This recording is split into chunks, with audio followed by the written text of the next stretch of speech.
Pandemi COVID-19 yang merebak pada akhir 2019 di Cina telah menyebabkan terjadinya pembatasan mobilitas dan aktivitas manusia untuk mengurangi penyebarannya.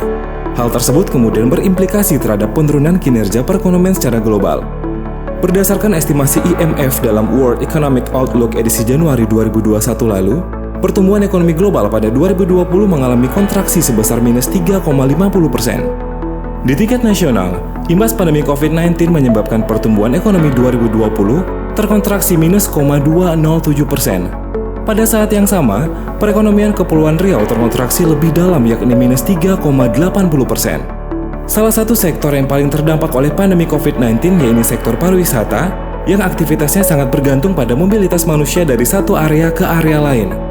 Meluasnya penyebaran COVID-19 mendorong berbagai negara menerapkan kebijakan pembatasan perjalanan dan kunjungan antar negara termasuk di negara yang selama ini menjadi penyumbang terbesar wisman ke Kepulauan Riau, yaitu Singapura, Malaysia, dan Tiongkok, di mana kasus positif COVID-19 terjadi lebih awal. Data BPS Provinsi Kepulauan Riau menunjukkan jumlah kunjungan wisatawan mancanegara ke wilayah Kepri selama tahun 2020 tercatat 411.000, atau turun sebesar minus 85,6% dibandingkan tahun 2019 yang mencapai 2,86 juta.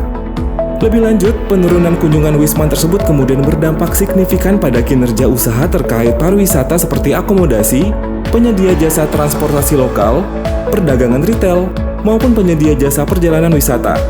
Berdasarkan data PDRB tahun 2020, pangsa atau share LU Transportasi dan Pergudangan, LU Perdagangan Besar dan Eceran, serta LU Penyediaan Akomodasi, Makanan Minum terhadap perekonomian Provinsi Kepri mencapai 11,43%, menurun dibandingkan tahun sebelumnya yang mencapai 14,10%, seiring dengan penurunan wisatawan akibat pandemi COVID-19.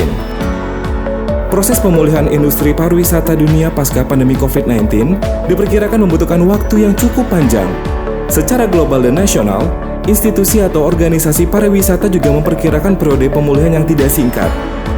Sehubungan dengan hal tersebut, perlu disusun strategi pemulihan pariwisata Kepri pasca pandemi COVID-19, sehingga diharapkan kinerja pariwisata dapat kembali normal ke titik sebelum pandemi COVID-19 terjadi, serta dapat mendorong peningkatan penerimaan devisa sehingga pada gilirannya dapat memperbaiki neraca transaksi berjalan.